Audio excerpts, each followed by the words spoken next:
జనరల్గా గతంలో అడిగినటువంటి బిట్స్ మనం చూసినట్లయితే ఇవి జనరల్గా ఉన్నటువంటి బిట్స్ ఫ్రెండ్స్. ఇవన్నీ వీటికి ఏమీ లాజిక్స్ అవసరం లేదు. ధ్వని అనేటటువంటి పదం ఉంది, ఇది జనరల్గా అందరికీ గుర్తుంటుంది. ధ్వని అంటే వాద్యేంద్రాల నుంచి వచ్చేటటువంటి శబ్దం, అది దాని మీద ఏమి బిట్టి అడిగేటటువంటి ప్రసక్తి లేదు, పెద్ద కష్టమైనది కాదు ఫ్రెండ్స్. నెక్స్ట్ వర్ణం. వర్ణం అంటే అందరికీ తెలిసిందే ఫ్రెండ్స్. వర్ణం అంటే కలర్, అంటే మనం పలికేటటువంటి అక్షరానికి ఒక రంగు ఇవ్వాలి కాబట్టి మనం పెన్నుతో ఒక కలర్ అనేటటువంటి పదాన్ని మీరు గుర్తుపెట్టుకుంటే మనం ఇండైరెక్ట్గా బిట్గా ఆన్సర్ పెట్టేయచ్చు ఫ్రెండ్స్. అక్షరం అంటే మన అందరికీ తెలుసు, అక్షరం అనే పదానికి నాశనం లేనటువంటిది, అది పెద్ద కష్టమేమి కాదు. కానీ గతంలో లాస్ట్ రెండింటి మీద ఎక్కువగా బిట్స్ రిపీట్ చేయడం జరిగింది ఫ్రెండ్స్.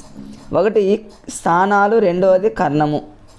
మరి దీనికి తేడా ఏంటంటే ఫ్రెండ్స్, జస్ట్ మనం ఒక లాజిక్గా గుర్తుపెట్టుకుందాం. స్థానాలు అంటే అందులోనే ఉంది చూడండి ఫ్రెండ్స్, స్టాండర్డ్గా ఉండటం, స్థిరంగా ఉండటం అని గుర్తుపెట్టుకోండి. అంటే కదలకుండా ఉండేటటువంటి స్థిర భాగాలు.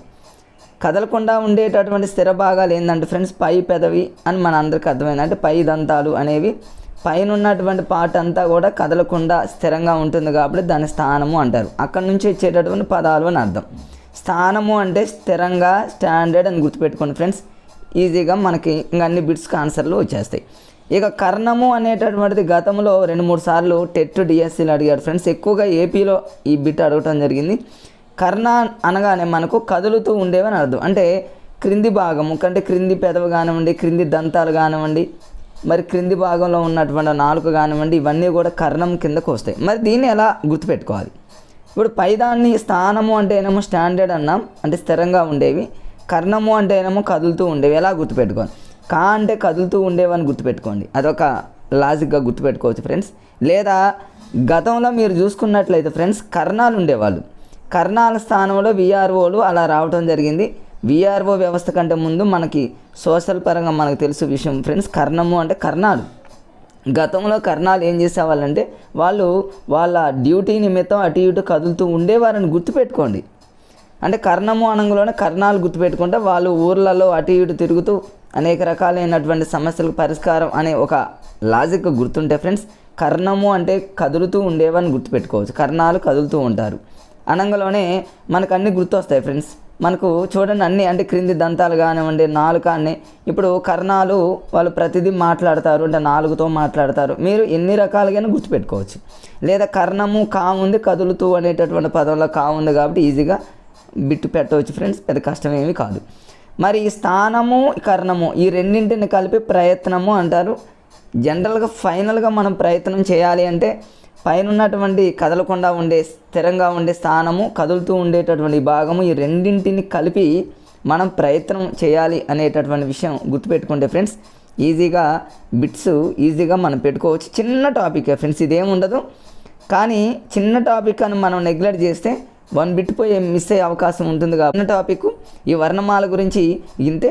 తర్వాత వచ్చేసి ఫ్రెండ్స్ నెక్స్ట్ అచ్చులు, హల్లులు, ఉభయాక్షరాలు. సో ఫ్రెండ్స్ వీడియో అనేది కొంచెం ఫాస్ట్గా చెప్పడం జరుగుతుంది. వేరే విషయాలు ఏమీ చెప్పకుండా మనకున్నటువంటి సబ్జెక్ట్ని కొంచెం ఫాస్ట్గా ప్రతి బిట్కు ఒక లాజిక్ని యూజ్ చేసుకుంటూ మీకు ఫాలో అవుతున్నా కాబట్టి ఫ్రెండ్స్, ఇంకా మిత్రులు ఎవరైతే ఉన్నారో సబ్స్క్రైబ్ చేసుకోండి ఫ్రెండ్స్. మరి ఫ్రెండ్స్కి షేర్ చేస్తూ లైక్ చేయండి ఫ్రెండ్స్. ఇప్పుడు చూద్దాం అచ్చులు అనగానే ఒక్కొక్కసారి ఇవ్వచ్చు. ఈ క్రింది మానంలో అచ్చుల సంఖ్య ఎంత, హల్లుల సంఖ్య ఎంత, ఉభయాక్షరాలు అంటే ఎవరికైనా తెలుసు ఫ్రెండ్స్. ఉభయాక్షరాలు అంటే అది పెద్ద కష్టమేం కాదు, 3 అనేటటువంటి విషయం అది పెద్ద అడగడు.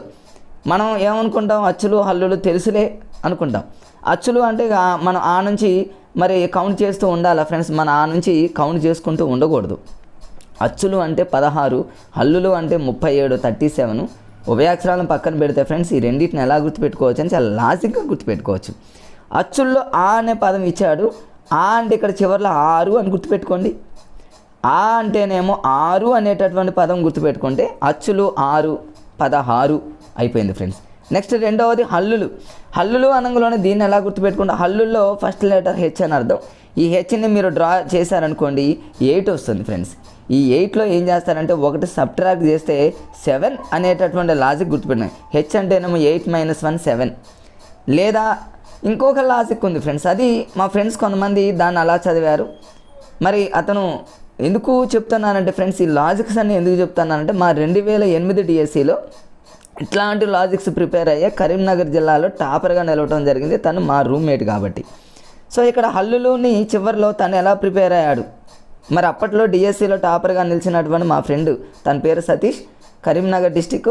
తను ఎలా ప్రిపేర్ అయ్యాడు, హల్లులు అనగులను తను ఏం చేశాడంటే హల్లుల్ని ఎల్ అని రాసుకున్నాడు ఫ్రెండ్స్ షార్ట్కట్లో.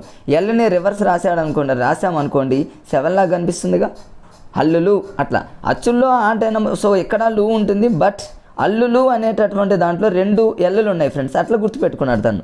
ఇక్కడ ఎల్ ఉంది, ఇక్కడ ఎల్ ఉంది, 2 ఎల్లులు ఉన్నాయి కాబట్టి ఒక ఎల్లుగా తీసుకొని 7గా తను గుర్తుపెట్టుకున్నాడు. మేమేమో H-1 ఇట్లా 7గా గుర్తుపెట్టుకున్నాం. సరే మీరు ఏ రకంగా గుర్తుపెట్టుకున్నాం, మొత్తం మీద హల్లులు 17, 37, అచ్చులు 16 అనే విషయం గుర్తుపెట్టుకున్నాం. నెక్స్ట్ అచ్చులకి మరొక 2 పేర్లు ఉన్నాయి ఫ్రెండ్స్. గతంలో టెట్ టీఆర్టీలో చాలాసార్లు అడిగాడు, ఈజీగా ఉంటాయని వదిలొద్దు ఫ్రెండ్స్.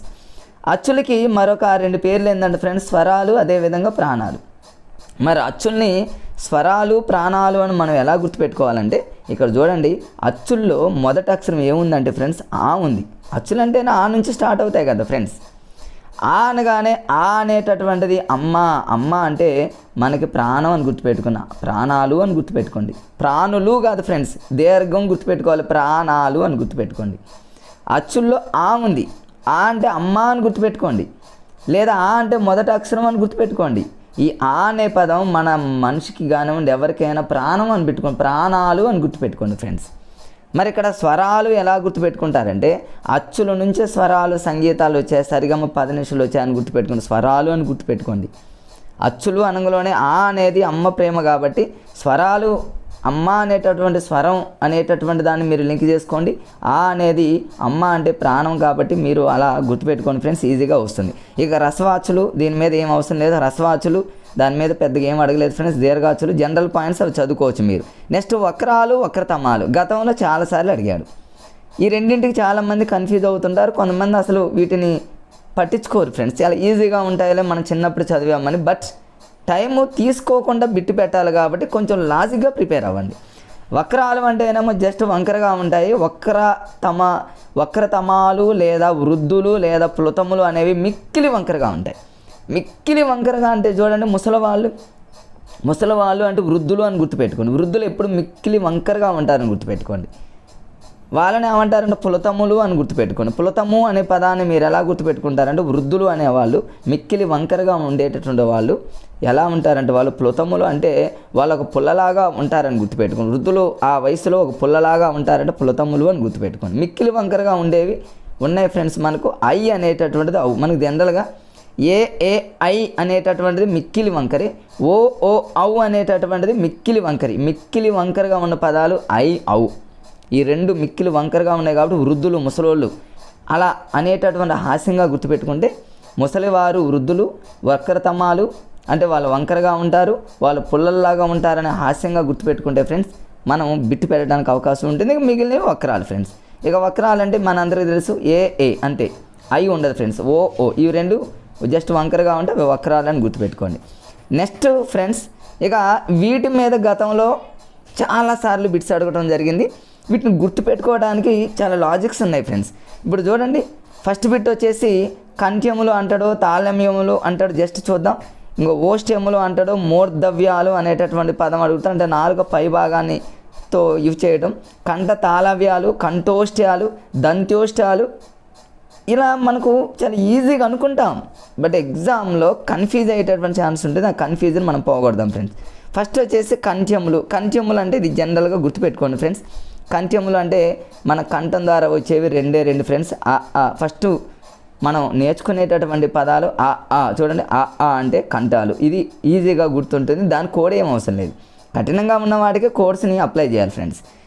తాళవ్యములు అనేటటువంటి దాన్ని కన్ఫామ్గా యూజ్ చేయాలి. చాలామంది అనుకుంటారు అది చాలా ఈజీలే అనుకుంటాం తాళవ్యములు, కానీ కన్ఫ్యూజ్ అవుతాం కాబట్టి దీన్ని ఎలా గుర్తుపెట్టుకోవాలి. తాళవ్యములు అనే పదాన్ని మీరు తాళం అని గుర్తుపెట్టుకోండి. సహజంగా ఇంటికి తాళం వేస్తాం, ఆ తాళాన్ని మీరు ఏం చేస్తారంటే వేసేటప్పుడు తాళం ఇయ్యి నేను వేస్తా, ఈ తాళం ఇయ్యి అంటే ఈ అనేటటువంటి పదం వస్తుంది చూడండి. అందులో తాళవ్యములు అనగలోనే తాళం అని గుర్తుపెట్టుకోండి. తాళం అనగలోని ఇంటికి తాళం వేయాలి, ఇవ్వు అని హస్బెండ్ని వైఫ్ కానివ్వండి, వైఫ్ని హస్బెండ్ కానివ్వండి తాళం ఇవ్వు అంటే ఈ ఊ అనేటటువంటి పదం వస్తే ఈ అనేటటువంటి పదాలు వస్తే ఆ రెండు మనకు తాళవ్యాలు. నెక్స్ట్ ఓష్ట్యములు, ఇది ఈజీగా గుర్తుపెట్టుకోవచ్చు ఫ్రెండ్స్. ఓష్ట్యములు అనేటటువంటి దాన్ని ఊష్ట్యములు అన్నట్టు గుర్తుపెట్టుకోండి. ఊష్ట్యములు అనేటటువంటి గుర్తుపెట్టుకోండి. ఉ అనేటటువంటి పదాలు వస్తే మన పెద్ద కష్టమేం కాదు, ఈజీ. పదంలోనే లాజిక్ని అప్లై చేసుకుంటే ఓష్ట్యములు అంటే ఊష్ట్యములు ఉ అనేటటువంటి పదం గుర్తొస్తుంది. చూడండి, మరి చాలాసార్లు ఎగ్జామ్లో అడిగినటువంటి మరొక బిట్ ఏంటంటే ఫ్రెండ్స్, మూర్ధవ్యములు. ఇది ఒకటి అడిగాడు. మూర్ధవ్యములు అనేటటువంటి పదాన్ని ఎలా గుర్తుపెట్టుకుంటారంటే దీన్ని ఎలా గుర్తుపెట్టుకుంటారంటే చూడండి, మూర్ధవ్యములు అనే పదాన్ని నేను జస్ట్ హాస్యంగా ఎలా గుర్తుపెట్టుకున్నానంటే ఫ్రెండ్స్, మోర అని గుర్తుపెట్టుకో. మోర బారు, జనరల్గా చూడండి మోర అని కొలుస్తూ ఉంటారు, కొలతల మెజర్మెంట్ తీసుకునేటప్పుడు ఒక మోర అంటే ఇక్కడ చూడండి రూ అనేటటువంటి ఒక మోర అంత బారు ఉందని గుర్తుపెట్టుకుంటారు. రూ చూడండి ఎంత బారు రాస్తారు పిల్లలు, ఇలా మెలకలు తిప్పుకుంటే ఒక మోర అంత బారు అని గుర్తుపెట్టుకోండి ఫ్రెండ్స్.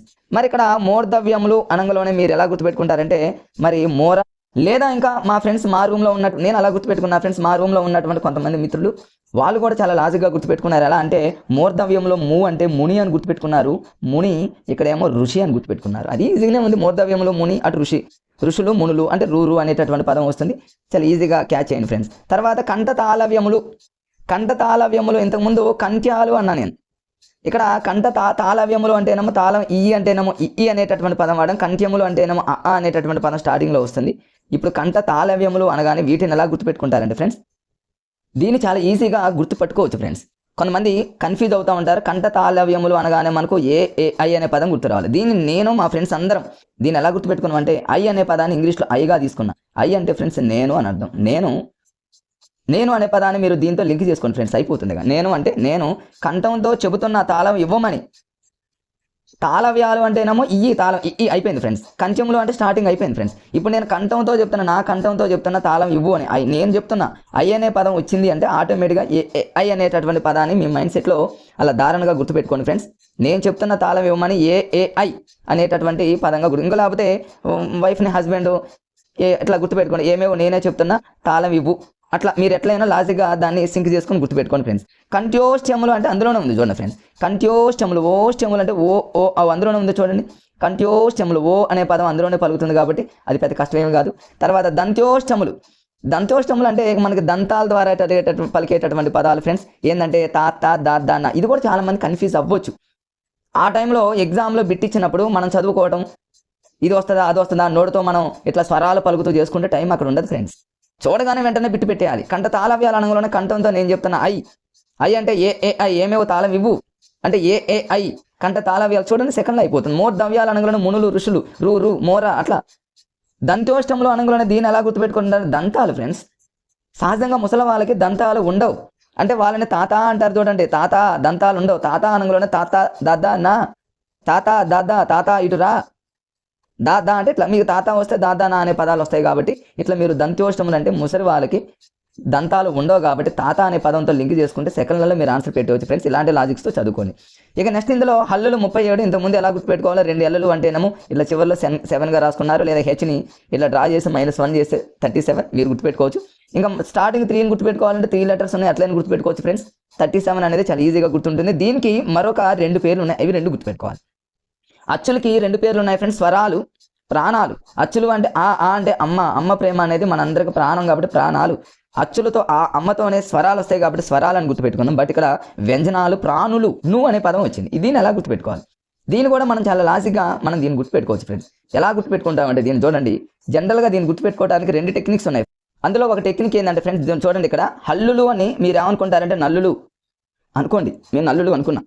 నల్లుల్ని సహజంగా అవి బాగా కొడతా ఉంటాయి కాబట్టి వాటిని చంపడానికి మనం ఎన్నో రకాలైనటువంటి వ్యంజనాలు అంటే కెమికల్ అనుకోండి, కొన్ని ఎన్నో రకాలైనటువంటి మరి రసాయనాలను వ్యంజనాలను ఇట్లా యూజ్ చేస్తామనేటటువంటి లాగా మీరు యూజ్ చేసుకున్నట్లయితే, లేదా మీకు ఇంకేమన్నా అనిపిస్తాయి ఫ్రెండ్స్. హల్లుని నల్లులుగా మీరు ఊహించుకోవడం ఇంకా వేరే విధంగా దాన్ని ఈ వ్యంజనాలకి లింక్ చేసి గుర్తుపెట్టుకుంటే లైఫ్లో మర్చిపోం ఫ్రెండ్స్. మరి ప్రాణులు అనే పదాన్ని ఎలా గుర్తుపెట్టుకుంటాం, అక్కడ మనం అచ్చుల్లో అనేటటువంటిది ప్రాణాలు అని గుర్తుపెట్టుకున్నప్పుడు మరి ఇక్కడ వ్యంజనాలలో సారీ ఫ్రెండ్స్ ప్రాణుల్లో అది నాకు దీర్ఘం వచ్చింది కాబట్టి లేనిది ఏదైతే ఉంటుందో అదే గుర్తుపెట్టుకోండి ఫ్రెండ్స్. ప్రాణులు అక్కడ దీర్ఘం వచ్చింది.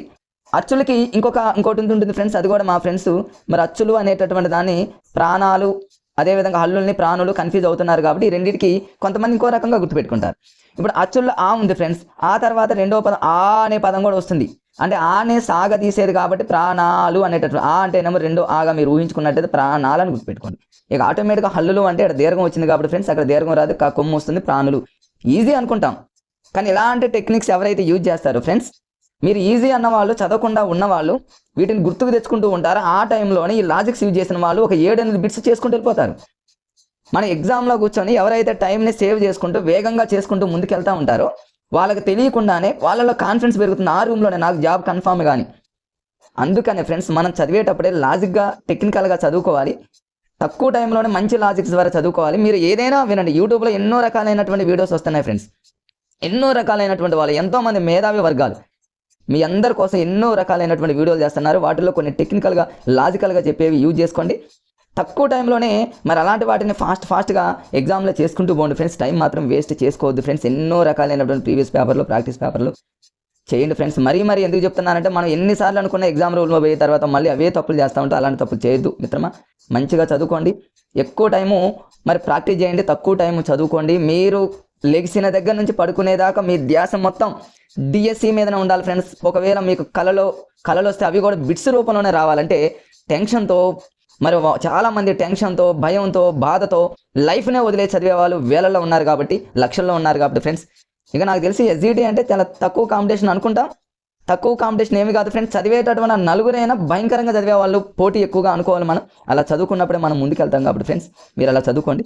ఇప్పుడు అందుకని లాజిక్స్ అన్ని కూడా మీకు యూజ్ అవుతాయి అనేటటువంటి ఉద్దేశంతో అని చెప్తాను ఫ్రెండ్స్. ఇక్కడ చూడండి, నెక్స్ట్ వచ్చేసి ఈ టాపిక్, దీని మీద ఎన్నోసార్లు అడిగాడు ఫ్రెండ్స్. ఇది చాలా ఈజీ అనుకుంటాం, అయినా సరే కష్టంగా ఉండేవి కొన్ని ఉండొచ్చు. అవి చూద్దాం ఫ్రెండ్స్, లాజిక్లతో చూద్దాం. ఇక జనరల్గా రాస్తాం, కాకా గాగా ఇన్య చాచా జాజా ఇన్ని టాటా డాడా అన తాత దాదాన పాప బాబమ్మ అని మనం ఇలా రాసుకుంటే ఇవన్నీ జనరల్గా తెలుసు ఫ్రెండ్స్. ఇందులో ఫస్ట్ దాని కవర్గం, చవర్గం అని, తవర్గం, పవర్గం అంటే ఇవన్నీ మనకు తెలుసు. ఇది ప్రథమం, ద్వితీయం, తృతీయం, చతుర్థి, ఇదేమో పంచమ అని గుర్తుపెట్టుకుంటాం.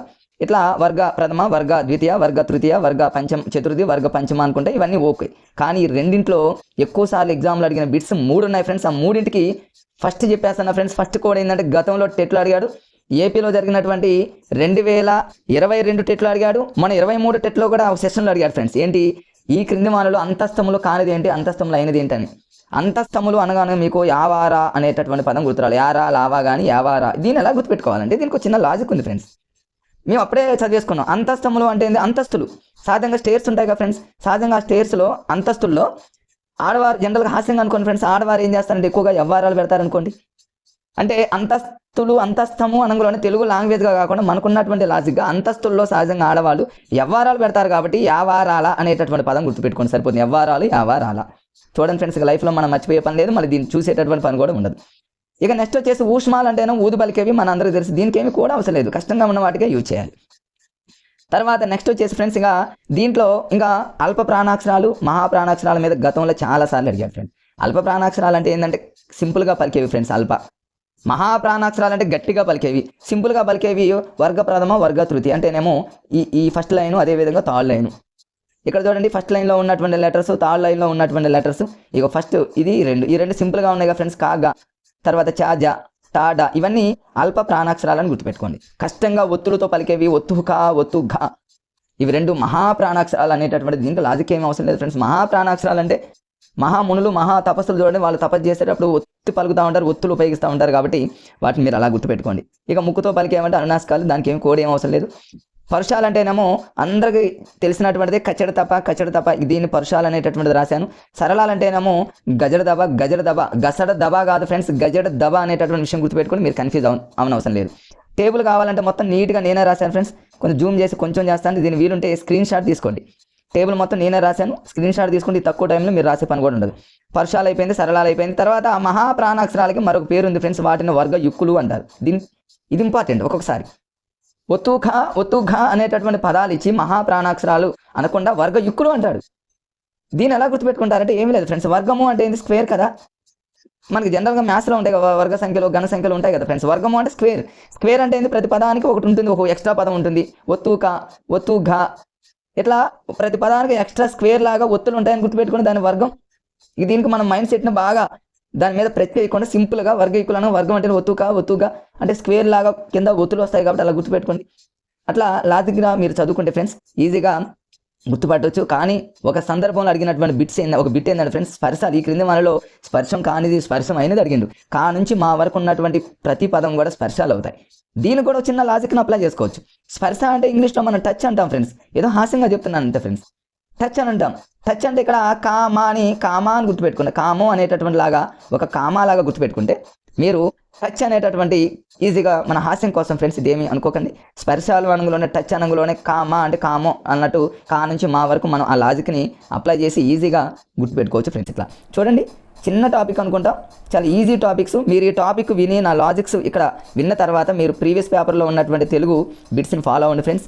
ఇక టైం అనేది నేను మీకోసం వేరేది ఏమీ చెప్పను. ఎందుకు స్టార్టింగ్లో మరి మీకు అవన్నీ విషయాలు చెప్పానంటే ఫ్రెండ్స్, మీరు టైం సేవ్ అనేది చాలా ఇంపార్టెంట్. కాబట్టి టైంని ఎవరైతే సేవ్ చేసుకుంటారో, ఎవరైతే ఏ రోజుకి ఆ రోజు కంప్లీట్గా టైం టేబుల్ ఫాలో అవుతారో, టైం టేబుల్ ఒక్కొక్కసారి ఫ్రెండ్స్ హౌస్ వైఫ్స్ ఉంటారు, అలాంటి వాళ్ళకి టైం టేబుల్ లేని సమయంలో బుక్స్కి ఈరోజు ఈ బుక్ కంప్లీట్ చేసుకోవాలి, ఈరోజు ఈ బుక్ కంప్లీట్ చేయాలి అనుకున్నారంటే బరాబర్ అయిపోవాలి ఫ్రెండ్స్. ఇక హౌస్ వైఫ్స్ మేడాలు కానివ్వండి, ఎవరైనా కానివ్వండి, ఎంప్లాయ్ జాబ్ చేసేటటువంటి వాళ్ళు కానివ్వండి, ఎందుకంటే స్కూల్ అసిస్టెంట్ జాబ్స్ ఎక్కువ పడ్డాయి ఇప్పుడు. మరి స్కూల్ అసిస్టెంట్కి ప్రిపేర్ అయ్యేటటువంటి ఎస్జిటి మిత్రులు ఎవరైతే ఉన్నారో, ఎవరైనా ఫ్రెండ్స్ అలాంటి వాళ్ళు మనం అనుకున్న దానికి ఆ రోజు కంప్లీట్ చేసుకోండి, ప్రీవియస్ పేపర్లు చేయండి, బాగా ప్రాక్టీస్ చేయండి. ఇక అలా ఉన్నప్పుడు కన్ఫామ్గా మీరే ముందుంటారు ఫ్రెండ్స్. ఓకే ఫ్రెండ్స్, మరి మరొక వీడియోతో వెంటనే మేము ముందుకు వస్తాం. ఈ వీడియోని చూస్తున్నటువంటి డిఎస్సి మిత్రులు ఎవరైనా ఇంకా సబ్స్క్రైబ్ చేయని వాళ్ళు ఉంటే సబ్స్క్రైబ్ చేసుకోండి ఫ్రెండ్స్. అదేవిధంగా లైక్ చేయండి, మిత్రులకు తెలియని వాళ్ళకి షేర్ చేయండి ఫ్రెండ్స్. ఓకే ఫ్రెండ్స్, మరొక వీడియోలో వెంటనే ఇంకొక వీడియోని ఇప్పుడే అప్లోడ్ చేస్తాను. Okay, bye friends. సందులు అనగానే మనకు సంస్కృత సందులు, అదేవిధంగా తెలుగు సందుల గురించి మనకు తెలుసు. ఈ సంస్కృత సందుల్లో ఫస్ట్ వచ్చేసి సవర్ణ దీర్ఘ సంధి. ఇది అందరికీ తెలిసిందే ఫ్రెండ్స్. దీని కోర్స్ కానీ లాజిక్స్ కానీ ఏం అవసరం లేదు. అయినప్పటికీ మనం ఒక చిన్న లాజిక్గా కూడా దీన్ని గుర్తుపెట్టుకోవచ్చు ఫ్రెండ్స్. సవర్ణ దీర్ఘ సంధి అంటే మనం జస్ట్ ఒక హాస్యంగా గుర్తుపెట్టుకోవాల్సింది ఏంటంటే ఫ్రెండ్స్, మనకి ఇక్కడ దీర్ఘం అనేటటువంటి పదాన్ని గుర్తుపెట్టుకుంటే సరిపోతుంది. సవర్ణలో సా అంటే ఫ్రెండ్స్ కొంచెం అంటే సాగదీయటం అన్నట్టు గుర్తుపెట్టుకోండి. అంటే దీర్ఘం అనేటటువంటి పదం వస్తుంది.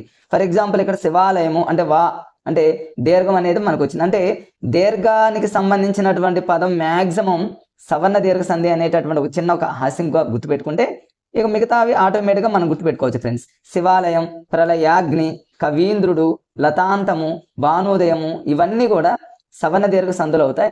అయినప్పటికీ కూడా మీరు చూడండి ఫ్రెండ్స్, ఈ వీడియోలో వీలుంటే దీన్ని స్క్రీన్ షాట్ తీసుకోండి. వీటిల్లో కొన్ని కన్ఫ్యూజ్ అయినటువంటి సవర్ణ దీర్ఘకు సంబంధించి కొన్ని కన్ఫ్యూజ్ అయినటువంటి బిట్స్ ఉన్నాయి. ఎగ్జామ్లో గతంలో కూడా అలాంటి వాటి మీద ఎగ్జామినర్ ఫోకస్ చేశాడు కాబట్టి ఫ్రెండ్స్ వాటిని మీరు గుర్తుపెట్టుకోండి. వాటిల్లో లతాంతము ఒక చోట ఇక్కడ రాశాను చూడండి ఫ్రెండ్స్, ఒక 3 పదాలను ఇక్కడే రాశాను. విద్యార్థి, లతాంతము, కోటీశ్వరుడు. సరే, ఈ ఫస్ట్ 2 చూడండి ఫ్రెండ్స్. విద్యార్థి అనగానే చాలా మంది ఏమనుకుంటారంటే విద్య ప్లస్ అద్ది అనుకుంటారు ఫ్రెండ్స్. కానీ ఇది దీర్ఘానికి సంబంధించినటువంటి పదం అనేటువంటి విషయం గుర్తుపెట్టుకోండి ఫ్రెండ్స్. అంటే విద్య ప్లస్ అద్ది అని గుర్తుపెట్టుకోండి. అంటే అసలు జనరల్గా సంధి అంటే ఫ్రెండ్స్ 2 సమానమైనటువంటి అర్థాలు వచ్చే విధంగా విడదీయాలి. ఇక్కడ విద్య అనేటటువంటి ఒక దీర్ఘానికి సంబంధించినటువంటి పదం గుర్తుపెట్టుకుంటే మనం ఈజీగా ఎగ్జామ్లో గుర్తుపెట్టుకోవచ్చు ఫ్రెండ్స్. అదేవిధంగా లతాంతము అంటే లత ప్లస్ అంతము అట్లా గుర్తుపెట్టుకోండి. కోటీశ్వరుడు అంటే కోటి ప్లస్ ఈశ్వరుడు. ఇట్లాంటి వాటిని కనుక మనం ఫోకస్ చేసి ఒక చోట రాసుకొని గుర్తుపెట్టుకుంటే ఫ్రెండ్స్ మనం ఈజీగా మిగతావన్నీ ఎవరైనా గుర్తుపెట్టుకుంటారు. ఇప్పుడు శివాలయము ఉంది ఫ్రెండ్స్, శివ ప్లస్ ఆలయము ఈజీ. అంటే అకారానికి ఆ అనేది వచ్చింది అనుకోండి, దీర్ఘం అనేది ఆదేశంగా వస్తుంది. ప్రళయాగ్ని, ప్రళయ ప్లస్ అగ్ని, కవీంద్రుడు, కవి ప్లస్ ఇంద్రుడు, ఇవన్నీ ఓకే. లతాంత మౌనంలోనే లతా దీర్ఘం రావాలి ఫ్రెండ్స్. ఇట్లాంటి చిన్న లాజిక్స్ అలాంటివి మీరు నోట్బుక్లో నోట్ చేసుకోండి ఫ్రెండ్స్. సవర్ణ దీర్ఘ సంధి అనేది చాలా ఈజీగా ఉంటుంది. ఇక్కడ చూడండి ఫ్రెండ్స్, మరి ఇక్కడ పితృణము అన్నాడు అనుకోండి, పితృ ప్లస్ రుణము, ఇట్లా జనరల్గా గుర్తుపెట్టుకుని విద్యార్థి ఇవన్నీ చాలా ఈజీగా గుర్తుపెట్టుకోవచ్చు ఫ్రెండ్స్. అది సవర్ణ దీర్ఘకు సంబంధించి. నెక్స్ట్ వచ్చేసి గుణసంధి. గుణసంధి అనగానే మరి వీటిని చాలామందికి చిన్నప్పుడు మనం స్కూల్ లెవెల్లో మరి ఈ సూత్రాలను మనం బైహార్ట్ చేస్తుంటాం కాబట్టి ఈజీగా గుర్తుంటుంది. ఈ ఊరులకు మరి అకారానికి ఈ ఊరులు పరమైతే AOR అనేటటువంటి 3 పదాలు ఏకాదశంగా వస్తాయనేటటువంటి విషయం గుర్తుపెట్టుకోవాలి. కానీ ఇక్కడ మనం కన్ఫ్యూజ్ అయ్యేది ఎక్కడంటే ఫ్రెండ్స్, ఇక్కడ అర్ అనే పదం వస్తుందా ఆర్ అనే పదం వస్తుందా అనేది మనం కేర్గా మనం గుర్తుపెట్టుకోవాలి ఫ్రెండ్స్. అర్ అనే పదమే గుర్తు రావాలి. ఇక్కడ అకారానికి ఈ ఊరులు పరమైనప్పుడు వరుసగా AORలు ఏకాదేశం అవుతాయనేటటువంటి విషయం గుణసంధికి గుర్తుపెట్టుకోవాలి. మరి దీంట్లో ఆర్ని కన్ఫ్యూజ్ లేకుండా ఎలా గుర్తుపెట్టుకోవచ్చు అంటే, నేను జనరల్గా ఎలా గుర్తుపెట్టుకున్నానంటే ఫ్రెండ్స్, గుణ్ అంటే గుణసంధిలో దీన్ని ఎలా గుర్తుపెట్టుకున్నానంటే గుణము అని గుర్తుపెట్టుకున్నా. ఒక మనిషికి గుణము అనేది మరి మరి ఎంత ఉంటుందంటే ఒక అర అని గుర్తుపెట్టుకున్నా నేను. అర అంటే నేను ఇక్కడ అర అని గుర్తుపెట్టుకున్నా ఫ్రెండ్స్. అర అంటే హాఫ్, అంటే ఒక సగము గుణము మంచిదని, సగము గుణము మరి చెడ్డది అన్నట్టు గుర్తుపెట్టుకున్నా నేను. గుణసంధి అనగానే నాకు గుణము అనగానే అర అని గుర్తుపెట్టుకున్నా. అర అంటే ఇక్కడ అర్ర అని గుర్తుపెట్టుకున్నా నేను. ఇక మిగతా ఆటోమేటిక్గా ఏఓ అనేటటువంటి పదాలు ఆటోమేటిక్గా గుర్తుంటే అది కన్ఫ్యూజ్ ఏమీ లేదు ఫ్రెండ్స్. ప్రతిదానికి మనం హార్డ్గా ఉన్నదానికి ఒక కోడ్ కానీ ఒక లాజిక్ కానీ అప్లై చేయాలి కానీ ఫ్రెండ్స్, ప్రతిదానికి మనం కోడ్స్ లాజిక్స్ యూజ్ చేస్తే మరి ఇబ్బందికరమైన పరిస్థితులు ఉంటాయి కాబట్టి ఫ్రెండ్స్, ఇక్కడ అర్ అనేటటువంటి గుర్తుపెట్టుకోవడానికి మీకు గుణానికి సంబంధించి లింక్ చేస్తా ఫ్రెండ్స్. మరి ఇక్కడ ఏఓ అర్లను ఏమంటారంటే గుణాలు అంటారు. ఇక దీనికి సంబంధించి ఇక మీరు ఈజీగా అది ఫార్ములాని బట్టి మీరు ఈజీగా క్యాచ్ చేస్తారు ఫ్రెండ్స్. ఇక్కడ దేవేంద్రుడు అంటే ఏకారం అనేటటువంటిది ఏ అనేటటువంటి పదం వచ్చింది కాబట్టి అది గుణసంధి, దీనికి ఇది వచ్చేసింది. సూర్యోదయం ఓ అనేటటువంటి పదం వచ్చింది. రాజర్షి అర్ర అనేటటువంటి పదం కాబట్టి గుణసంధికి సంబంధించింది చాలా ఈజీగా ఉంటే ఫ్రెండ్స్, ఇందులో పెద్ద కష్టమైన ఏముండవు, దానికి లాజిక్స్ ఏం అవసరం లేదు. కానీ వృద్ధి సంధికి సంబంధించి మరి ఇక్కడ నుంచి ప్రతి సంధికి కూడా ఒక లాజిక్ని మనం అప్లై చేయొచ్చు ఫ్రెండ్స్. సవన దీర్ఘ సంధి కానీ గుణసంధి కానీ చాలా ఈజీగా ఉండేవి కాబట్టి పెద్ద కన్ఫ్యూజ్ ఏముండదు. వృద్ధి సంధికి సంబంధించి మరి దీన్ని ఎలా గుర్తుపెట్టుకోవాలి, నేను ఇక్కడ ఒక కోడ్ ఇక్కడ జస్ట్ ఇక్కడ రాసే చూడండి ఫ్రెండ్స్. వృద్ధి అంటే ఇక్కడ నేను వృద్ధులు అని అనుకున్నా ఫ్రెండ్స్. వృద్ధులు అంటే ముసలివాళ్ళు. మరి ముసలివాళ్ళు ఇంట్లో ఉన్నటువంటి వృద్ధులు మిక్కిలి వంకరగా ఉంటారని గుర్తుపెట్టుకోండి. మిక్కిలి వంకరగా ఉన్నటువంటి పదాలు ఏమున్నాయి ఫ్రెండ్స్, ఇక్కడ చూడండి. మిక్కిలి వంకరగా ఉన్నటువంటి పదాలు ఏమేమి ఉన్నాయంటే ఐ అనేటటువంటిది ఐకారం, ఔకారం, ఆర్ అనేటటువంటి పదం, ఇక్కడ ఆర్ అని గుర్తుపెట్టుకోండి ఫ్రెండ్స్. అంటే ఇక్కడ వృద్ధి సంధిలో వృ అంటే అందులో రకారం పలుకుతుంది చూడండి ఫ్రెండ్స్. రా అంటే ఇంగ్లీష్లో ఆర్ అనుకోండి, ఆర్ అంటే తెలుగులో మనం ఎలా రాస్తాం అనేటటువంటి విషయం గుర్తుపెట్టుకోండి ఫ్రెండ్స్. ఇక్కడ అర్ అనేటటువంటి పదం కాదు ఫ్రెండ్స్, ఆర్ అనేటటువంటి పదం వస్తుంది. మిక్కిలి వంకరగా ఉండేది, మిక్కిలి వంకరగా ఉన్నటువంటి వృద్ధులు అనగానే మిక్కిలి వంకరగా ఉంది, అదొక వృద్ధి పదం. తర్వాత ఆర్ అంటే ఐ కానివ్వండి, ఔ కానివ్వండి, ఆర్ అనేటటువంటి పదాలు ఏకాదేశం అవుతాయి అనేటటువంటి విషయం వృద్ధి సంధికి మీరు ఇక దీనికి సంబంధించి ఎగ్జాంపుల్స్ మీకు అవసరం లేదు ఫ్రెండ్స్. ఇక టెక్స్ట్ బుక్లో ఉన్నటువంటి ప్రతి ఎగ్జాంపుల్ మీకు నోటెడే కాబట్టి ఇందులో పెద్ద కష్టమే ఉండదు ఫ్రెండ్స్. సురైక అంటేనేమో మరి మీకు ఆటోమేటిక్గా అర్థమైపోయింది, సురా ప్లస్ ఏక అని. అష్టైశ్వర్యము అంటే అష్టా ప్లస్ ఐశ్వర్యం అని. కానీ ఇక్కడ ఈ వృద్ధి సంధికి సంబంధించి కొన్ని కన్ఫ్యూజ్ అయినటువంటి బిట్స్ రెండు ఉన్నాయి ఫ్రెండ్స్. ఆ రెండు మరి ఎగ్జామినర్ ఫోకస్ చేశాడు గతంలో, మళ్ళీ ఇచ్చేటటువంటి అవకాశం ఉంది కాబట్టి వాటిని మనం ఒకచోటే నేను ఇక్కడ రాసాను చూడండి ఫ్రెండ్స్. ఇక్కడ మనం ఇక్కడ రాసే చూడండి, ఐ కానివ్వండి, ఔ కానివ్వండి, ఆర్, ఈ మూడింటిని వృద్ధులు అంటారు. మరి గుర్తుపెట్టుకోండి. అదే గుణులు అని దేన్ని అంటారంటే మీకు ఇంతకుముందే చెప్పా ఫ్రెండ్స్. మరి గుణసంధికి సంబంధించిన గుణులు అంటే అక్కడ అర్ర అనేటటువంటి పదం వస్తుంది, అనేటటువంటి పదం వస్తుంది. ఓ అర్ర అనేటటువంటి పదాలు గుణులు అని అంట. వృద్ధులు అంటేనేమో ఐ, ఔ, ఆర్, ఈ మూడింటిని గుర్తుపెట్టుకోండి ఫ్రెండ్స్. ఇక్కడ మరి ఎగ్జామినర్ ఫోకస్ చేసేటటువంటి ఎగ్జాంపుల్స్ ఏంటంటే ఇవి మూడు ఫ్రెండ్స్. ఏంటంటే వనౌషధి, తర్వాత ఘనౌషధి, దివ్య ఔషధం, ఇట్లా మూడింటిని ఇచ్చి మరి విడదీసేటటువంటి సందర్భంలో మనం కన్ఫ్యూజ్ అవుతాం కాబట్టి కన్ఫ్యూజ్ పోవడానికి ఇక్కడ గుర్తుపెట్టుకోండి ఫ్రెండ్స్. ఇది నేను రాశాను, మీరు స్క్రీన్ షాట్ తీసుకోండి. మరి ఇక్కడ వనౌషధి అనేటటువంటిది వస్తే వన ప్లస్ ఔషధి రాయకూడదు ఫ్రెండ్స్, ఓషధి అని రాయాలి. పరమౌషధి అంటేనేమో పరమౌషధి కాదు, ఘనౌషధి అనేటటువంటిది వస్తేనేమో ఘన ప్లస్ ఓషధి అని గుర్తుపెట్టుకోండి. దివ్య ఔషధం 0 వస్తే మాత్రం దివ్య ప్లస్ ఔషధం అని గుర్తుపెట్టుకోండి. ఇక్కడ ఒక్క చోటే ఔ అనేటటువంటి పదం వచ్చింది, మిగతా 2 చోట్ల ఓ అనేటటువంటి పదం వచ్చింది. మరి ఈ మూడింటిని మనం ఎలా గుర్తుపెట్టుకోవాలి, చాలా ఈజీగా గుర్తుపెట్టుకోవచ్చు ఫ్రెండ్స్. చివరిలో 0 అనేటటువంటి పదం వస్తే ఇక్కడ వృద్ధి సంధికి సంబంధించి దివ్యౌ అంటేనేమో ఔ అనేటటువంటిది మిక్కిలి వంకరగా ఉంది కాబట్టి అది వృద్ధి సంధి అనేది మన మైండ్ సెట్లో వచ్చేస్తుంది.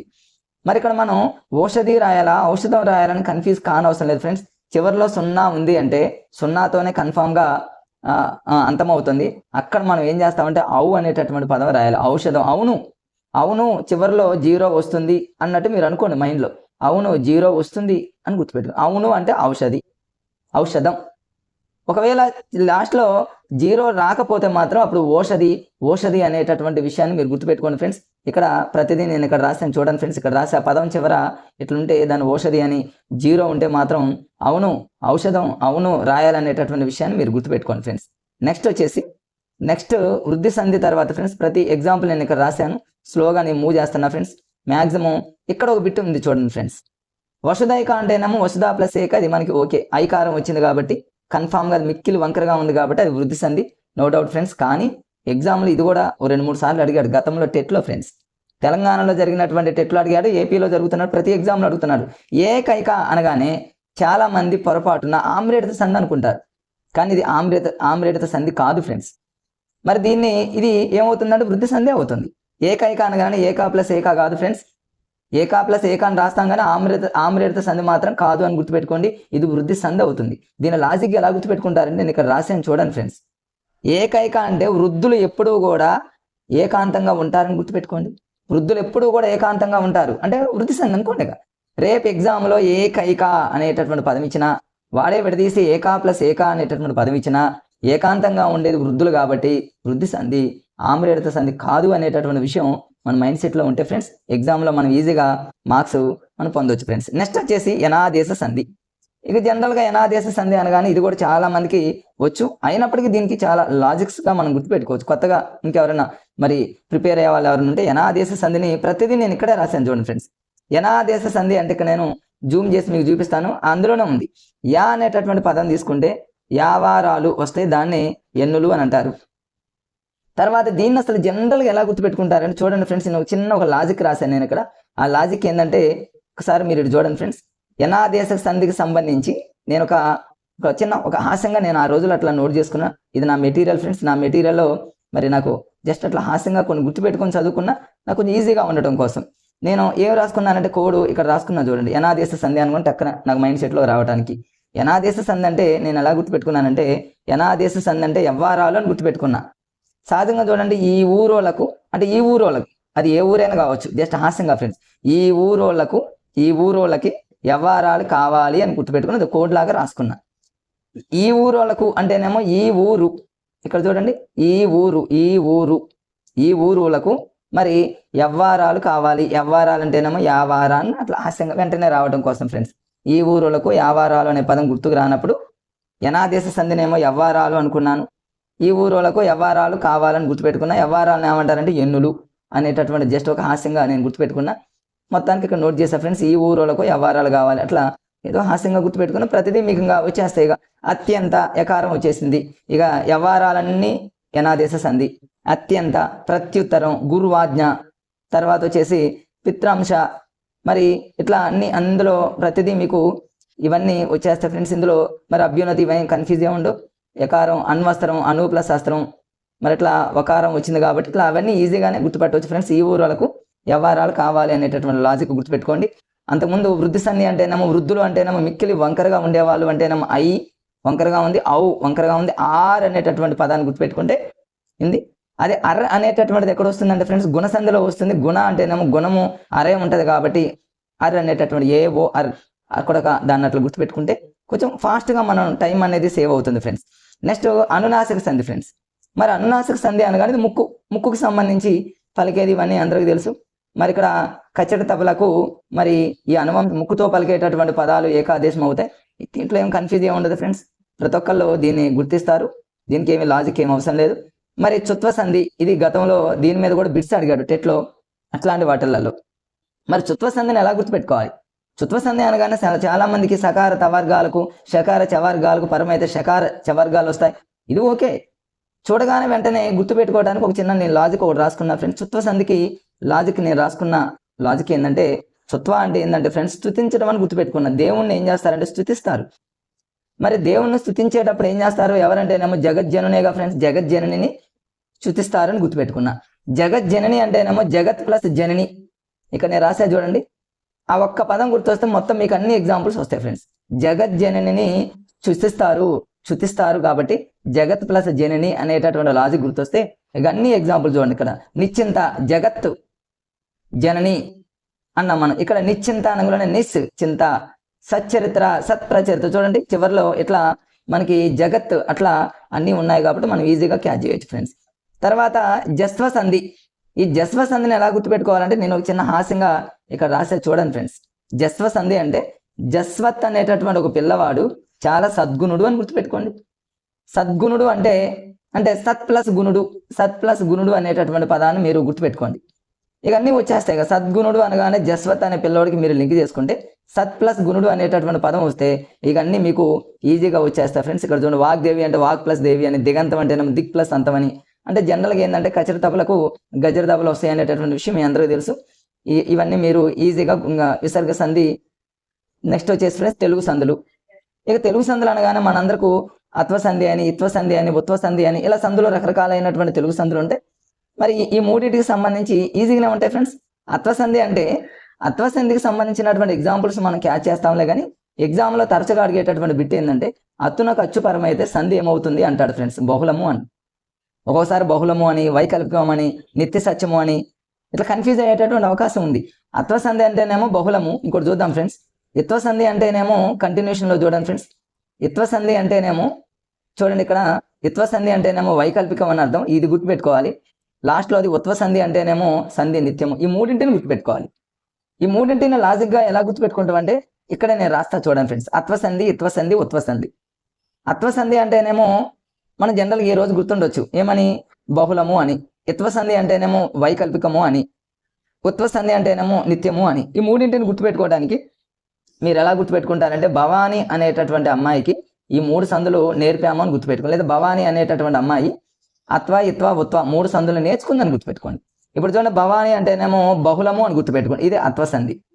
వా అంటేనేమో వైకల్పికము, ఇది ఇత్వసంధి అని గుర్తుపెట్టుకోండి. నీ అంటేనేమో నిత్యము, ఇది ఉత్వసంధి అని గుర్తుపెట్టుకోండి. చూడండి ఫ్రెండ్స్, అయిపోయిందిగా. ఇక మనం కన్ఫ్యూజ్ కాని అవసరం లేదు. భవానీ అనేటటువంటి పేరుతో అత్వ, ఇత్వ, ఉత్వ అనేటటువంటి వాటిని గుర్తిస్తే ఇక మిగతా అన్ని చాలా ఈజీగా మనం క్యాచ్ చేస్తాం ఫ్రెండ్స్. నెక్స్ట్ ఎడాగమ సంధి. ఇక ఎడాగమ సంధి అనగానే మనందరికీ ఇక్కడ ఎకారం వస్తుంది అనేటటువంటి విషయం అందరికీ తెలుసుగా ఫ్రెండ్స్. ఎకారం వచ్చేదాన్ని మనం ఎడాగమ సంధి అంటారు. అందులో అది పెద్ద కన్ఫ్యూజ్ ఏముండదు, ఈజీగా మనం క్యాచ్ చేస్తాం. నెక్స్ట్ వచ్చేసి త్రిక సంధి. త్రిక సంధి అనేది వెరీ వెరీ ఇంపార్టెంట్. ఏంటి అసలు త్రికాలు ఏంటి? మనకి ఎప్పుడైనా త్రికాలు గుర్తుకు రానప్పుడు 3 అంటేనేమో 3 అనేటటువంటి విషయం గుర్తుంది.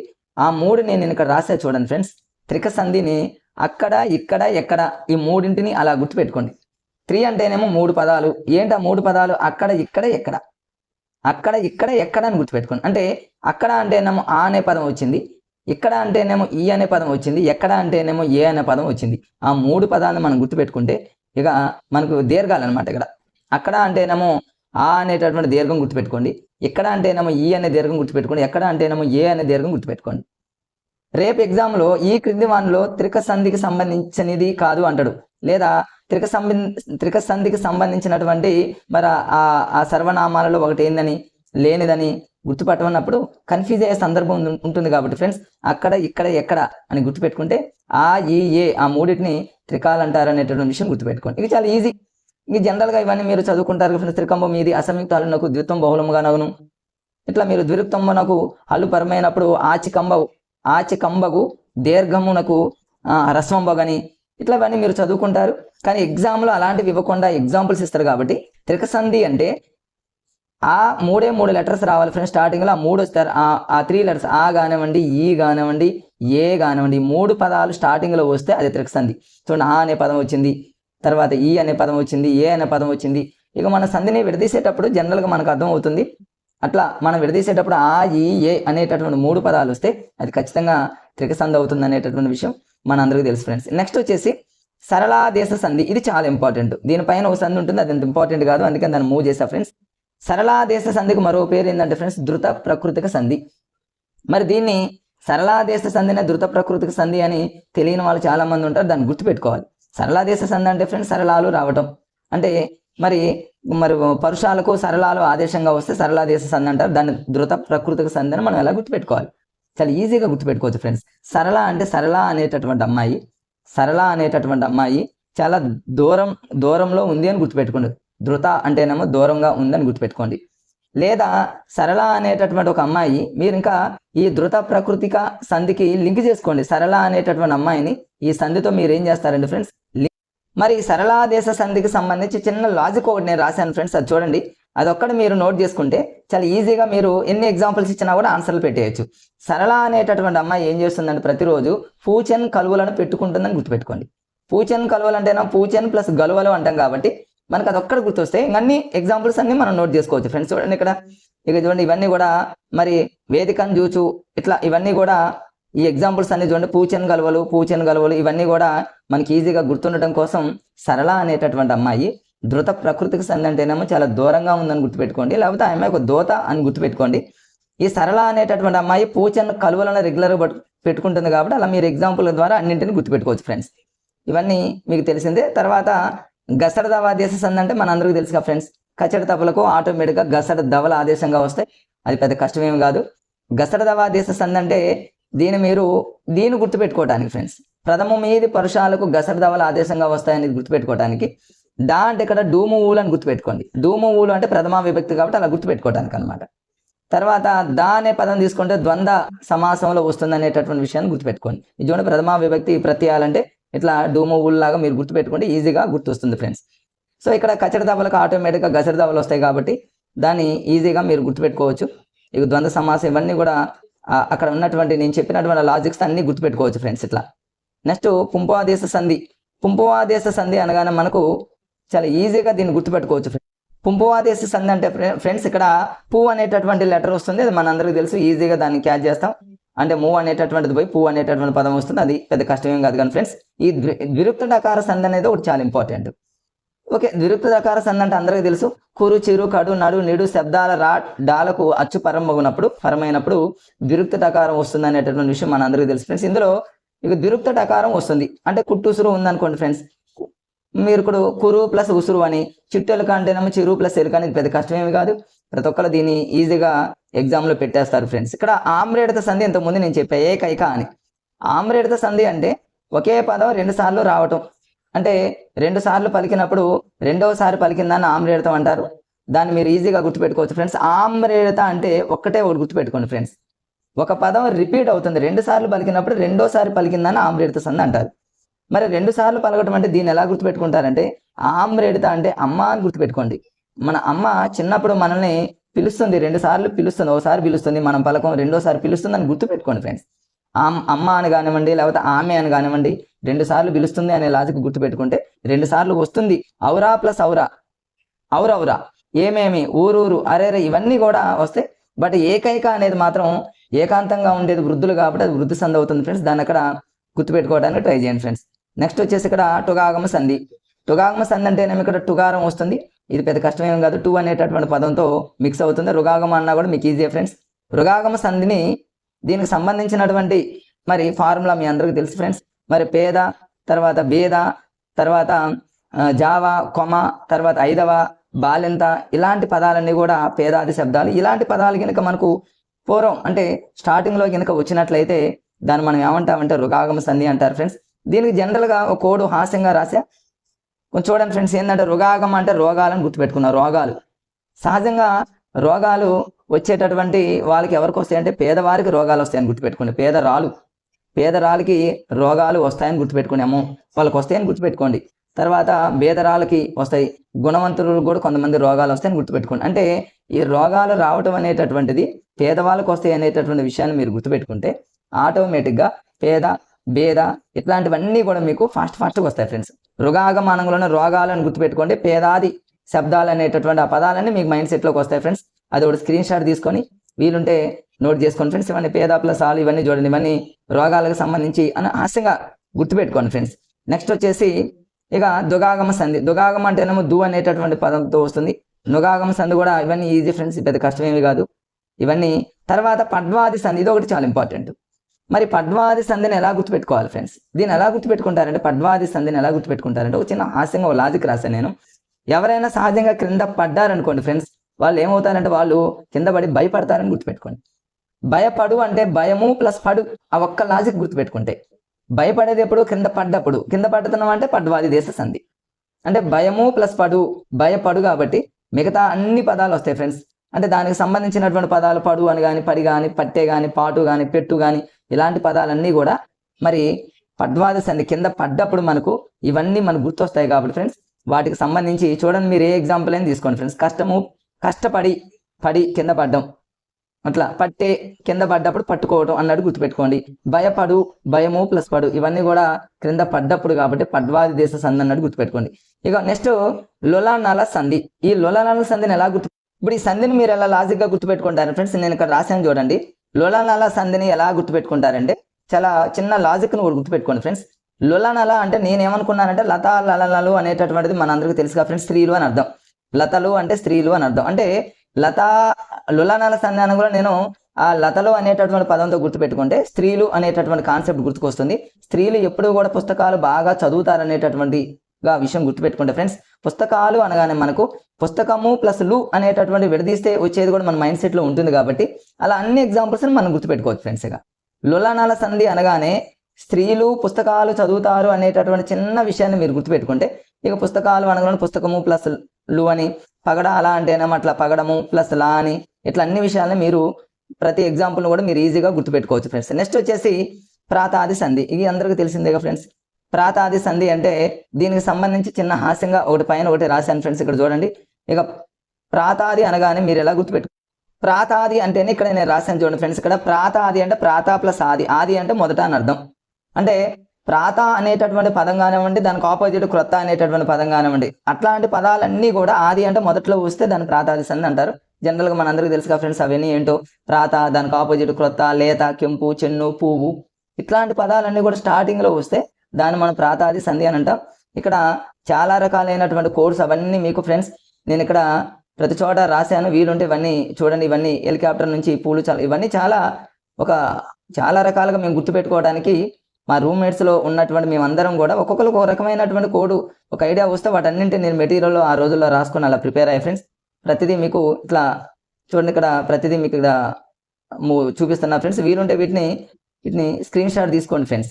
ఓకే ఫ్రెండ్స్, మరి సందులకు సంబంధించినటువంటి టోటల్ సందులకు సంబంధించినటువంటి ఇన్ఫర్మేషన్ని మరి కొంచెం వేగం పెంచాను. ఎందుకంటే ఫ్రెండ్స్ కొంచెం ఫాస్ట్గా ఎందుకు చెప్తున్నానంటే, మరి అటు ఏపీ కానివ్వండి, ఇటు తెలంగాణ కానివ్వండి, రెండు రాష్ట్రాల్లో కూడా మరి ఎగ్జామ్ అనేది చాలా ఫాస్ట్గా వేగంగా వస్తుంది. కాబట్టి ఇలాంటి టైంలో మరి స్లోగా చెప్పుకుంటూ అనవసరమైనటువంటి విషయాలను చెప్పుకుంటూ పోతే చాలా ఇబ్బందిగా ఉంటుంది. కాబట్టి ఫ్రెండ్స్ కొంచెం క్లాస్ని కొంచెం వేగంగా చెప్పడం జరిగింది. అయినప్పటికీ కూడా ప్రతిదీ ఆ లాజిక్ నేను అక్కడ అప్లై చేయడం జరిగింది. గతంలో చూసుకుంటే ఫ్రెండ్స్ ఎక్కువ బిట్స్ వచ్చినటువంటి ఏరియా ఈ క్రియలు రకాలు. మీరు గతంలో ఉన్నటువంటి ప్రీవియస్ పేపర్ని ఒకసారి పరిశీలించినట్లయితే ఈ క్రియలు రకాల మీద చాలా బిట్స్ రావడం జరిగింది ఫ్రెండ్స్. రెండు రాష్ట్రాల వాళ్ళు, అటు తెలంగాణ కానివ్వండి, ఇటు ఆంధ్రప్రదేశ్ కానివ్వండి, రెండు రాష్ట్రాలలో మరి టెట్ కానివ్వండి, టీఆర్టీ కానివ్వండి, ఏ ఎగ్జామ్ తీసుకున్నా సరే చాలా బిట్స్ ఈ క్రియల మీద రావడం జరిగింది friends. So friends time waste కానివ్వకుండా ఈ క్రియలకు సంబంధించి మరి గతంలో ఎలాంటి బిట్స్ ఇచ్చాడు, మరి ఆ బిట్స్ మరి అవే ఎందుకు ఇచ్చాడు, మరి అలాంటివన్నీ కూడా ఈ వీడియోలో చాలా లాజిక్గా నేర్చుకుందాం ఫ్రెండ్స్. సో క్రియలు రకాలు. సో ఫ్రెండ్స్ మీకు క్రియలు అనగానే జనరల్గా అందరికీ తెలిసినటువంటి విషయం ఏంటంటే క్రియలు రెండు రకాలని తెలుసు. ఒకటి సమాపక క్రియ, రెండోది అసమాపక క్రియ. దాని మీద బిట్ ఏం అడగదు ఫ్రెండ్స్. సమాపక క్రియ అంటేనే మీకు తెలుసు ఫ్రెండ్. సమాపకం అంటే ఏదైనా ఒక వాక్యం సమాప్తం అవ్వాలి, అంటే పూర్తి అవ్వాలి, పని పూర్తి అయితే దాన్ని సమాపక క్రియ, దాని మీద బిట్ ఏం వచ్చే అవకాశం లేదు. మరి అసమాపక క్రియ అంటే పని పూర్తి కానిది, దాన్ని మనం అసమాపక క్రియ, అక్కడ కూడా బిట్ వచ్చేటటువంటి అవకాశం లేదు. మరి ఎక్కువగా వాడు బిట్స్ ఎక్కడ ఫోకస్ చేస్తాడు, బిట్స్ ఎక్కడ ఎక్కువ ఇస్తాడంటే ఇక చూపిస్తున్నా చూడండి ఫ్రెండ్స్.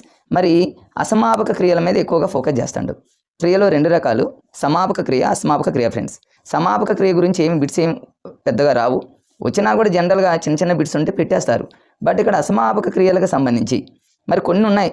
మరి ఆ కొన్నింటి మీద బిట్స్ దాదాపుగా చాలా బిట్స్ రావడం జరిగింది ఫ్రెండ్స్. వాటిని ఇప్పుడు మనం చాలా లాజికల్గా ఈజీ వేలో గుర్తుపెట్టుకుందాం. మరి ఫస్ట్ అసమాపక క్రియ వచ్చేసి క్వార్ధకం అన్నాడు. ఇది మీ టెక్స్ట్ బుక్లో ఉన్నాయి ఫ్రెండ్స్, కోవచ్చు. ఫస్ట్ చూడండి ఫ్రెండ్స్, ఇవన్నీ కూడా అసమాపక క్రియలు ఫ్రెండ్స్, అది గుర్తుపెట్టుకోండి. అంటే ఒక వాక్యం అనేది కంప్లీట్ కానటువంటి వాక్యాలలో ఇవన్నీ టైప్స్ రకాలు. అందులో ఫస్ట్ది వచ్చేసి క్వార్ధం అన్నాడు. క్వార్ధం అనేది మీకు క్లియర్గా చూడండి. క్వార్ధం అంటే మీకు ఎలా సింక్ అవుతుందంటే స్వార్థం అనేలాగా సింక్ అవుతుందిగా ఫ్రెండ్స్. మీరు ఏం చేస్తారంటే ఇక్కడ లాజిక్గా గుర్తుపెట్టుకోవడానికి చాలా ఈజీగా మరి అద్భుతమైనటువంటి కోడ్ ఏంటంటే క్వార్ధాన్ని మీరు స్వార్థం అనేటటువంటి విషయాన్ని మీరు గుర్తుపెట్టుకోండి. మేము ప్రిపేర్ అయ్యేటప్పుడు ఆల్రెడీ చూడండి ఫ్రెండ్స్, ఇవన్నీ రాసుకున్నాం మేము గతంలోనే. గ్రూప్ డిస్కషన్లోనే మరి రకరకాలుగా ఇలాంటి లాజిక్స్ వచ్చినాయి, అప్పటికప్పుడే రాసుకున్నాం. ఇప్పుడు అవన్నీ మీకు ఇప్పుడు స్క్రీన్ షాట్ తీసి పీడిఎఫ్ లాగా చేసి మీకు పంపిస్తున్నాం. క్వార్ధకం అనగానే మేము స్వార్థం గుర్తుపెట్టుకున్నాం. స్వార్థం ఎవరికి ఉండదు ఫ్రెండ్స్, చూడండి భూతాలకు స్వార్థం ఉంటుందా, అట్లా లాజిక్ గుర్తుపెట్టుకోండి.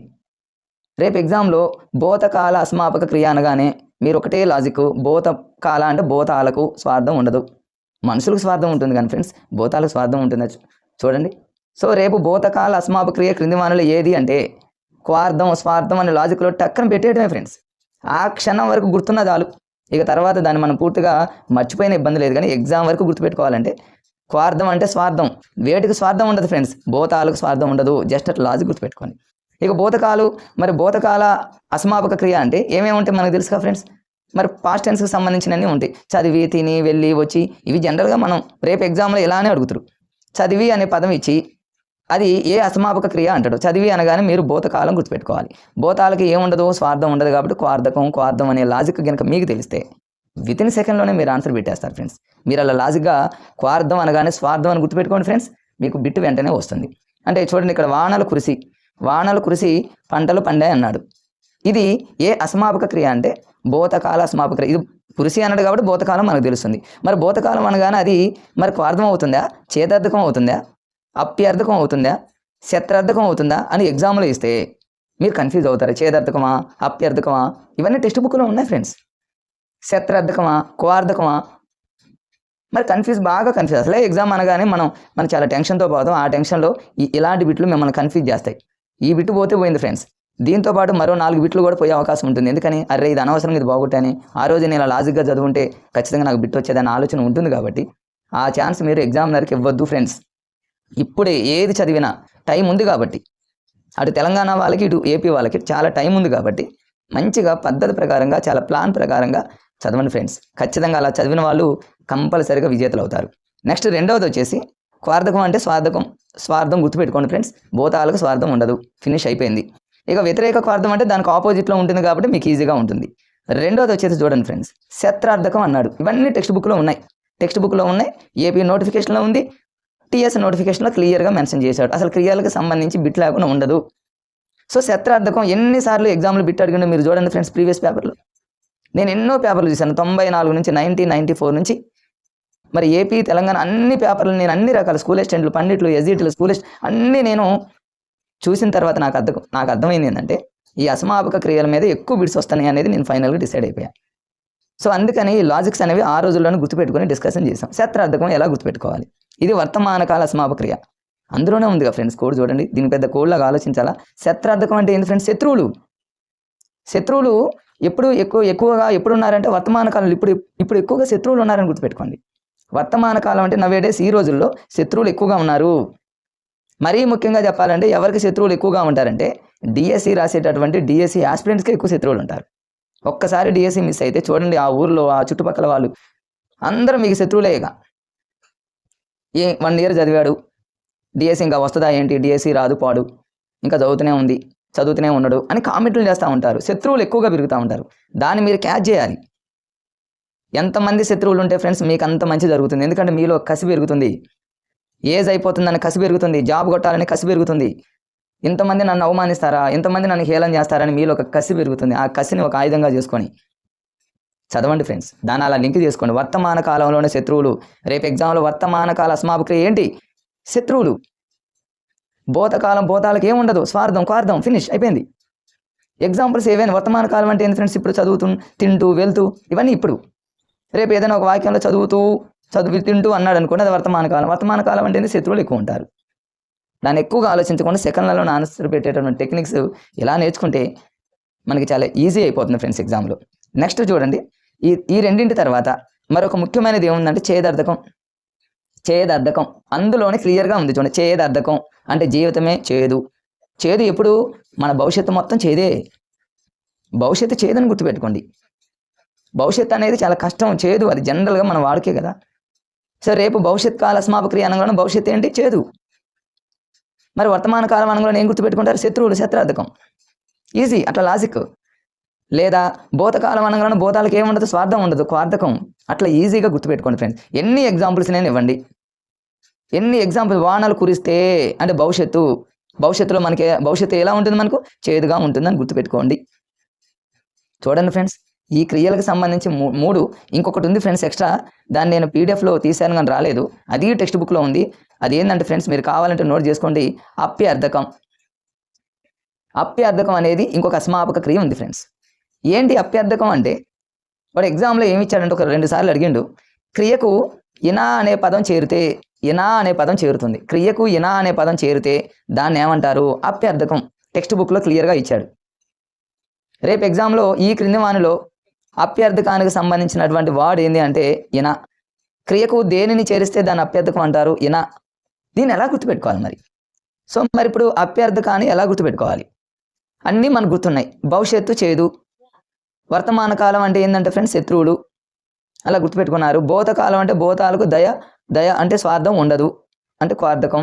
అప్యర్థకాన్ని ఎలా గుర్తుపెట్టుకుంటారంటే దాంట్లోనే ఉంది ఫ్రెండ్స్. చూడండి, అప్యర్థకం అంటే అప్పు. ఎవరైనా సరే మన దగ్గరకు వచ్చి అప్పు అడిగారు అనుకోండి, మనం ఏం చేస్తాం? అప్పు ఇస్తాం అనగానే మనకు ఈ అనే పదం వస్తుంది కదా. లేదా ఇంకా జనరల్ ఇంకో విధంగా కూడా అప్పు ఇవ్వనా, నీకు నేను అప్పు ఇవ్వనా ఇకారం పలికింది కదా. జస్ట్ ఫ్రెండ్స్ మనం ఒక లాజిక్, అది మీరు ఎలాగైనా ప్రిపేర్ అవ్వండి, మీరు గుర్తుపెట్టుకునే విధంగా ప్రిపేర్ అవ్వండి. అప్యర్థకం ఏనా ఇలా చదవద్దు. మీ మైండ్ అనేది అలా అలవాటు అయిపోవాలి కొన్నింటికి, అన్నింటికి కదా ఫ్రెండ్స్. అప్యర్థకం అంటే అప్పివ్వన ఇకారం వచ్చింది, ఈయన అయిపోతుందంటే. భూతాలకు స్వార్థం ఉండదు, అయిపోయిందంటే. వర్తమానంలో మనకు శత్రువులు ఉంటారు, శత్రార్థకం అయిపోయింది ఫ్రెండ్స్. భవిష్యత్తు అంటే భవిష్యత్తులో మనకు మొత్తం చేదు కాబట్టి చేదార్థకం. అప్పివ్వన ఈయన. ఈ ఎగ్జామినర్ ఎన్ని బిట్స్ అయినా ఇవ్వండి, ఎలాంటి బిట్స్ అయినా ఇవ్వండి, మీరు ఫ్రాక్షన్ ఆఫ్ సెకండ్లో ఖచ్చితంగా ఆన్సర్లు పెడతారు. మీరు ఈ విధంగా కనుక చదివితే ఫ్రెండ్స్ ఏదైనా సరే ఒక్కసారి చదువుతారు నాకు తెలిసి. ఓకే ఫ్రెండ్స్, నా వీడియోని ఇప్పుడే ఎవరైనా చూస్తున్నట్లయితే దయచేసి ఫస్ట్ మీరు లైక్ చేయండి ఫ్రెండ్స్. మీరు సబ్స్క్రైబ్ చేసుకోండి. మీరు సబ్స్క్రైబ్ చేసుకుంటే నాకు మోటివేషన్గా, మరి నాకు ఇంకా చాలా ఇంట్రెస్ట్గా మంచి వీడియోస్ మీకు అప్లోడ్ చేస్తా ఫ్రెండ్స్. లైక్ తప్పనిసరిగా కొట్టండి ఫ్రెండ్స్. మీరు కొట్టే లైక్ అనేది నాలో మరింత ఉత్తేజం కలుగుతుంది ఫ్రెండ్స్.